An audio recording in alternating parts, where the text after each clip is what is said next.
Very happy morning, friends. So this video is going to be about in continuation of complex sentences, wherein in last video we had seen the meaning and structure of a complex sentence, and we got to know these words dependent and independent clause. We need to be aware of it, right? ಅದೇನಂತ ನಮ್ಗೆ ಗೊತ್ತಿರಬೇಕು. ಆ ಸಬಾರ್ಡಿನೇಟಿಂಗ್ conjunction ಹೇಗೆ ಉಪಯೋಗಿಸೋದು, ಅವೆಲ್ಲ ಏನು, ಇದೆಲ್ಲ ತಿಳ್ಕೊಳ್ಳೋಣ. First dependent independent class ಅದ್ರದ್ದು ಅರ್ಥ ತಿಳ್ಕೊಂಡ್ಬಿಟ್ಟು ಸಬಾರ್ಡಿನೇಟಿಂಗ್ ಕಂಜಂಕ್ಷನ್ ಬಳಸಿ ಆ ಎರಡನ್ನು ಹೇಗೆ ನಾವು ಒಂದು ಸೇರಿಸ್ತಿದೀವಿ ಅನ್ನೋದನ್ನ ಈ ಒಂದು ವಿಡಿಯೋಲಿ ನಾವು ಕಲ್ತ್ಕೊಳ್ಳೋಣ. ಆಯ್ತಾ?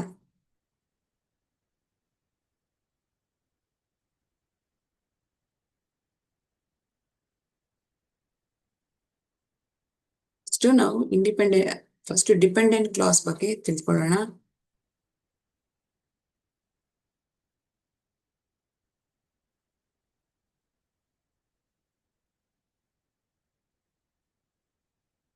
ಡಿಪೆಂಡೆಂಟ್ ಕ್ಲಾಸ್ ಅಲ್ಲಿರೋ ಸೆಂಟೆನ್ಸ್ಗಳು ಹೇಗಿರುತ್ತೆ?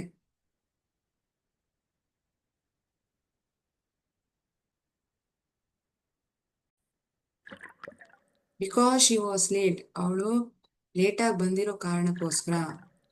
If you have to succeed in life, ನೀವು ಜೀವನದಲ್ಲಿ ಗೆಲ್ಬೇಕಂದ್ರೆ, ಈ ಎರಡು ಸೆಂಟೆನ್ಸ್ ನಾನು ಇವಾಗ ಓದಿದ ತಕ್ಷಣ ನಿಮ್ಗೇನಾದ್ರೂ ಪೂರ್ತಿಯಾಗಿರೋ ಇನ್ಫಾರ್ಮೇಶನ್ ಸಿಗ್ತಿದ್ಯಾ?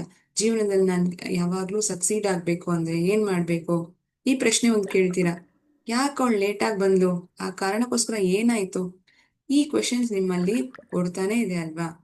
ಅಂದ್ರೆ ಈ ಸೆಂಟೆನ್ಸ್ಗಳು ಇಲ್ಲಿ ಸಬ್ಜೆಕ್ಟು ಇದೆ, ವರ್ಬು ಇದೆ, ಆದ್ರೆ ಕಂಪ್ಲೀಟ್ ಮೀನಿಂಗ್ ಕೊಡ್ತಿಲ್ಲ.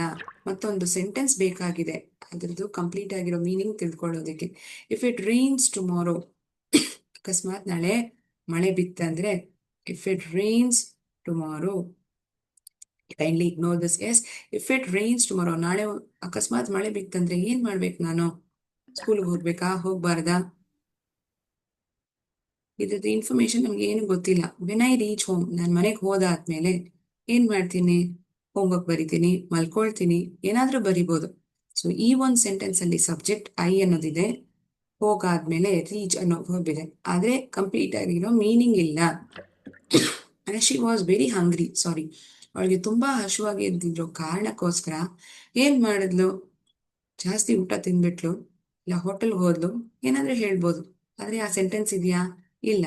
So that is why we categorize these sentences as dependent clauses. So that means what? A group of words that include subject and a verb but does not express a complete thought. So these sentences are to be called as dependent clauses. So dependent class ಅಲ್ಲಿ ಇರೋ ಸೆಂಟೆನ್ಸ್ಗಳು ಹೇಗಿದೆ ಇರತ್ತೆ ಅನ್ನೋದನ್ನ ನೀವು ನೋಡ್ಬಿಟ್ಟಿದ್ದೀರಾ. ಇವಾಗ independent class ಇರೋ sentence ಹೇಗಿದೆ ಅಂತ ನೋಡ್ಬೇಡ.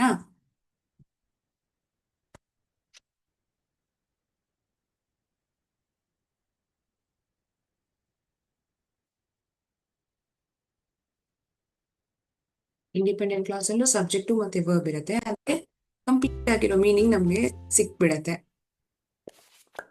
ಶಿ ಮಿಸ್ ದ ಟ್ರೈನ್, ಅವಳು ಟ್ರೈನ್ ನ ಮಿಸ್ ಮಾಡ್ಬಿಟ್ಲು. It gives a complete meaning, right? ಯಾಕೆ ಮಿಸ್ ಮಾಡೋದಿಲ್ಲ ಕೇಳ್ಬೇಕನ್ನೋ ಅವಶ್ಯಕತೆ ಇಲ್ಲ. The school is close, school ಆಗಿರೋದು ಚಿಟ್ಟಿದ್ದಾರೆ. ಯು ಶುಡ್ ವರ್ಕ್ ಹಾರ್ಡ್, ನೀವು ಕಠಿಣವಾಗಿ ಪ್ರಯತ್ನನ ಹಾಕ್ಬೇಕು. We decided to go for a walk, ನಾವು ತೀರ್ಮಾನ ಮಾಡಿದ್ವಿ ಈ ತರ ಹೋಗ್ ಬರೋಣ ಅಂತ. ದೇ ವೆಂಟ್ ಹೋಮ್, ಅವರು ಮನೆಗೆ ಹೊಟ್ಟೋದ್ರು. ದೇ ಅನ್ನೋದು ಸಬ್ಜೆಕ್ಟ್, ವೆಂಟ್ ಅನ್ನೋದು verb, and it gives a complete meaning. I will watch a movie, ನಾನೊಂದು ಪಿಕ್ಚರ್ನ ನಾನು ನೋಡ್ತೀನಿ. I will watch a movie, I as subject, will watch verb. So an independent clause, what does it mean? It is a combination of at least one subject and a predicate. It expresses a complete thought. Minimum ಒಂದು subject verb ಇರುತ್ತೆ, ಪೂರ್ತಿಯಾಗಿರೋ information meaning ಅದು ಕೊಡುತ್ತೆ.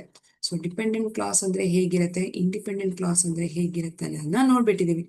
ಇವಾಗ ಹೇಗೆ ನಾವು ಸಬಾರ್ಡಿನೇಟಿಂಗ್ conjunctions ನ ಬಳಸಿ ಇದನ್ನ ನಾವು ಒಂದು ಸೇರಿಸ್ತಿದೀವಿ. ಕಾಂಪ್ಲೆಕ್ಸ್ ಸೆಂಟೆನ್ಸ್ ನಾವು ಫಾರ್ಮುಲೇಟ್ ಮಾಡ್ಬೇಕಂದ್ರೆ ಯಾವ ಕಂಜಂಕ್ಷನ್ ಉಪಯೋಗಿಸೋದು? ಸಬಾರ್ಡಿನೇಟಿಂಗ್ ಕಂಜಂಕ್ಷನ್. ಮಕ್ಕಳೇ ನೆನಪಿದ್ಯಾ? ಕಾಂಪೌಂಡ್ ಸೆಂಟೆನ್ಸ್ ನ ಫಾರ್ಮುಲೇಟ್ ಮಾಡೋದಕ್ಕೆ ಯಾವ ಕಂಜಂಕ್ಷನ್ ಉಪಯೋಗಿಸ್ತೀವಿ? Coordinating conjunction. ಇದಕ್ಕೆ ಕಾಂಪ್ಲೆಕ್ಸ್ ಸೆಂಟೆನ್ಸ್ಗೆ ಸಬಾರ್ಡಿನೇಟಿಂಗ್ ಕಂಜಂಕ್ಷನ್ಸ್ ನಾವು ಉಪಯೋಗಿಸ್ತೀವಿ. Although, though, unless, since, because, if, even though ಇಂತಹ ವರ್ಡ್ಸ್ನ ನಾವು ಉಪಯೋಗಿಸ್ತೀವಿ. Let us combine using subordinating conjunctions.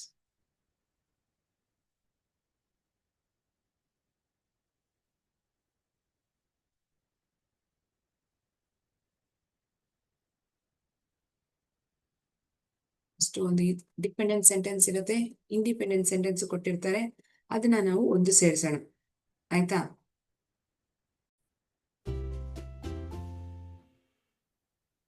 ನೀನಿರೋ ಕಾರಣಕ್ಕೋಸ್ಕರ ಏನಾಯ್ತು ಗೊತ್ತಿಲ್ವೇ? ಆಲ್ದೋ ಇಟ್ ವಾಸ್ ರೈನಿಂಗ್, ಮಳೆ ಬಿದ್ದಿದ್ರು ಸಹ ಏನಾಯ್ತು? ನಾನು ಸ್ಕೂಲ್ಗೆ ಹೋದೆ, ನಾನು ಕೆಲ್ಸಕ್ಕೆ ಹೋದೆ, ಏನಾದ್ರೂ ಹೇಳ್ಬೋದು. ಇದು ಕಂಪ್ಲೀಟ್ ಆಗಿರೋ ಮೀನಿಂಗ್ ಕೊಡ್ತಿಲ್ಲ.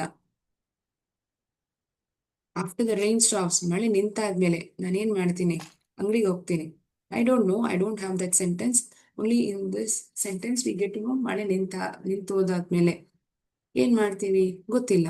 So it is a dependent clause wherein it isn't giving a complete meaning. As soon as we finish the project ನ ಮುಗಿಸಿದ ತಕ್ಷಣ. So these four sentences are dependent clause sentences wherein there is a subject and a verb, but it isn't giving a complete meaning. Pertaining to this dependent clause, we'll choose the independent clause now.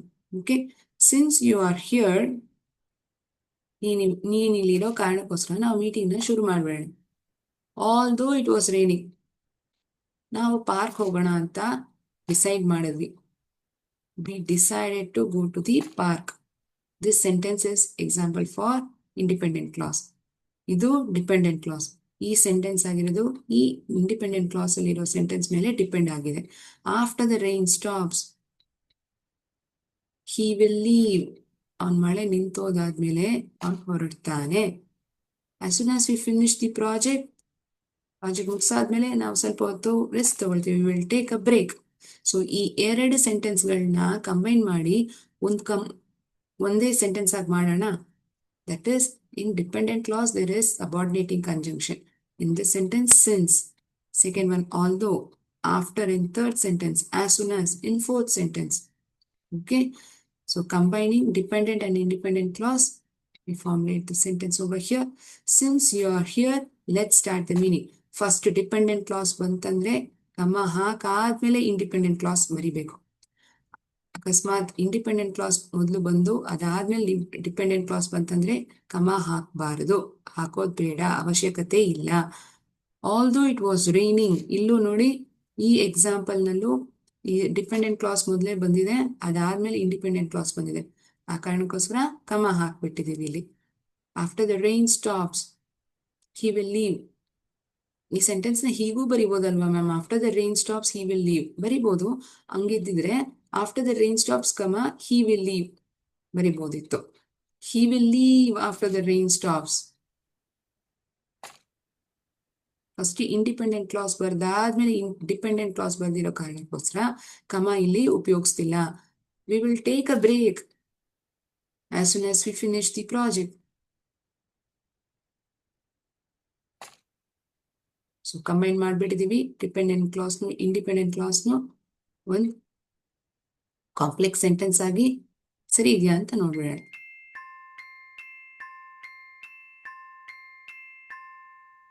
Dependent class ಅಂದ್ರೆ ಹೇಗಿರುತ್ತೆ, independent class ಅಂದ್ರೆ ಹೇಗಿರುತ್ತೆ, ಅದನ್ನ ಹೆಂಗ್ combine ಮಾಡೋದನ್ನ ನೋಡ್ಬಿಟ್ಟಿದೀವಿ. ಇವಾಗ ನೀವು conjunction ನ ಉಪಯೋಗಿಸ್ಬೇಕು. ಸೆಂಟೆನ್ಸ್ ಇರುತ್ತೆ, ಅಪ್ರಾಪ್ರಿಯೇಟ್ ಸಬಾರ್ಡಿನೇಟಿಂಗ್ ಕಂಜಂಕ್ಷನ್ ನ ಉಪಯೋಗಿಸ್ಬೇಕು. ನೀವು ಬರ್ಕೊಳ್ಳೋಂಗಿದ್ರೆ I wait for few seconds. ಹೀಗಿದ್ರೆ ಇದು ರೆಕಾರ್ಡೆಡ್ ಮೀಟಿಂಗ್, ನಿಮ್ಗೆ ಖಂಡಿತವಾಗಿ ನೀವು ಅದನ್ನ ರೆಫರ್ ಬ್ಯಾಕ್ ಮಾಡ್ಬೋದು.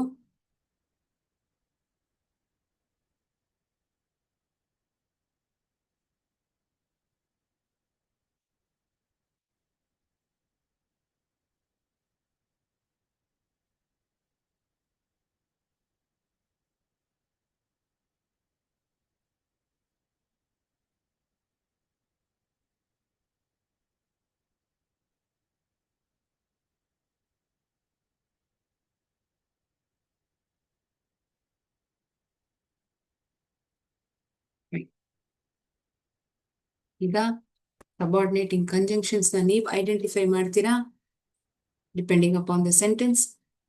Okay, so in this we'll be getting to know various subordinating conjunctions that we use.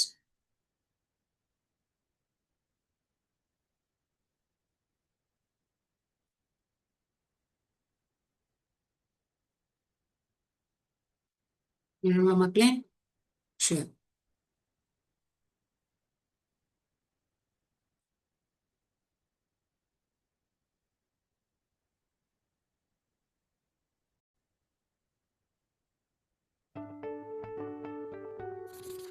Dash you had left, I got a call from Bharat. ನೀನ್ ಹೋದಾದ್ಮೇಲೆ ನನಗೆ ಭರತ್ ಒಂದು ಕಾಲ್ ಬಂತು. After you had left, I got a call from Bharat. After is the subordinating conjunction over here. Please don't disturb me. Dash I'm leaving. ನಾನು ಹೊರಡ್ತಿರುವಾಗ ನನ್ನನ್ನು ದಯವಿಟ್ಟು disturb ಮಾಡಬೇಡ. ಹೋಗೋಕ್ ಮುಂಚೆ ನನ್ನನ್ನು ಡಿಸ್ಟರ್ಬ್ ಮಾಡಬೇಡ. ನಾನು ಹೊರಡ್ತಿದ್ರು ನೀನು ನನ್ನನ್ನು ಡಿಸ್ಟರ್ಬ್ ಮಾಡಬೇಡ. ಯಾವುದು ಇಲ್ಲ ಅಪ್ರಾಪ್ರಿಯೇಟ್ ಆಗಿರತ್ತೆ. ನಾನು ಹೋಗೋ ಸಮಯದಲ್ಲ ನನ್ನನ್ನು ಡಿಸ್ಟರ್ಬ್ ಮಾಡಬೇಡ. ವೈಲ್ ಅನ್ನೋದು ಇಲ್ಲಿ subordinating conjunction. Please don't disturb me is independent clause. While I'm leaving is dependent clause. So first independent clause ಬಂದಿರೋ ಕಾರಣಕ್ಕೋಸ್ಕರ ಇಲ್ಲಿ ನಾವು ಕಮಾನ ಉಪಯೋಗಿಸ್ತಿಲ್ಲ. Dash you don't hurry, we will be late. ನೀನು ಬೇಗ ಹೊರಡ್ಲಿಲ್ಲ ಅಂದ್ರೆ ನಾವು ಲೇಟಾಗಿ ಹೊರಟೋಗ್ಬಿಡ್ತೀವಿ. If you don't hurry, we will be late. We will be late is independent clause coming in the second half of the sentence. First sentence is a dependent clause, so we have used a comma. Dash you take a decision, just take a second opinion.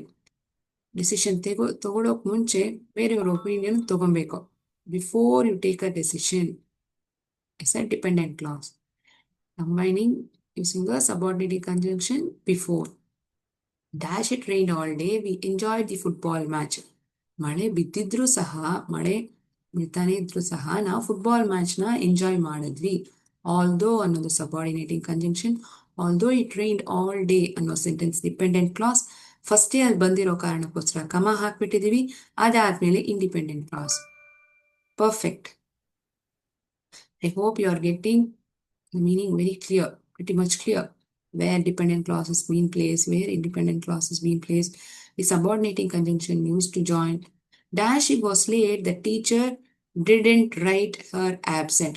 ಅವಳು ಹೇಗಿದ್ರು ಅವಳು ಲೇಟಾಗಿ ಬಂದಿದ್ರು ಸಹ teacher ಅವಳನ್ನ absent ಅಂತ ಬರೀಲಿಲ್ಲ. ಇವಂದು ಕೊನೆಯದಾಗಿರೋ ಪ್ರಶ್ನೆ ಇವಂದು ಅನ್ನೋದು ಈ ಸೆಂಟೆನ್ಸ್ ಅಲ್ಲಿ subordinating conjunction. The boy cried, he hurt his knee. ಯಾಕತ್ತ? ಯಾಕಂದ್ರೆ ಅವನಿಗೆ ಏಟಾಯ್ತು, ಆ ಕಾರಣಕ್ಕೋಸ್ಕರ ಅವನು ಅಳ್ದ. The boy cried because he hurt his knee. Boy cried ಅನ್ನೋದು independent clause. Because he hurt his knee ಅನ್ನೋದು dependent clause. First independent clause ಬಂದಿದೆ, ಅದಾದ್ಮೇಲೆ ಡಿಪೆಂಡೆಂಟ್ ಕ್ಲಾಸ್. ಆ ಕಾರಣಕ್ಕೋಸ್ಕರ ಇಲ್ಲಿ ಕಮ ನಾವು ಉಪಯೋಗಿಸ್ಲಿಲ್ಲ. When you had left, I got a call from Bharat. Please don't disturb me while I'm leaving. Dash you don't hurry, we will be late. If you don't hurry, we will be late. Before you take decision, take a second opinion. Although it rained all day, we enjoyed the football match. Even though she was late, the teacher didn't write her absent. The boy cried because he hurt his knee. Fine? So dependent class ಅಂದ್ರೆ ಹೇಗಿರುತ್ತೆ, independent class ಅಂದ್ರೆ ಹೆಂಗಿರುತ್ತೆ, ಆ ಎರಡನ್ನೂ ಸೇರಿಸಿ ಒಂದು combine sentence ಆಗಿ ಹೇಗೆ ನಾವು ಮಾಡೋಣ, ಸಬಾರ್ಡಿನೇಟಿಂಗ್ ಕಂಜಂಕ್ಷನ್ಸ್ ಎಲ್ಲ ಯಾವುದು, ಅದನ್ನ ಉಪಯೋಗಿಸಿ ಸೆಂಟೆನ್ಸಸ್ಗಳನ್ನ ಕಾಂಪ್ಲೆಕ್ಸ್ ಸೆಂಟೆನ್ಸ್ ಆಗಿ ಹೇಗೆ ಮಾಡ್ತಿದೀವಿ ಅನ್ನೋದನ್ನ ನೀವು ತಿಳ್ಕೊಂಡ್ಬಿಟ್ಟಿದ್ದೀರಾ ಅಲ್ವಾ? So that is it for the video. Thank you so much friends. I hope complex sentences are pretty much clear to you. ಜೈ ಹಿಂದ್, ಜೈ ಭಾರತ್, ಜೈ ವಿದ್ಯಾಶಕ್ತಿ.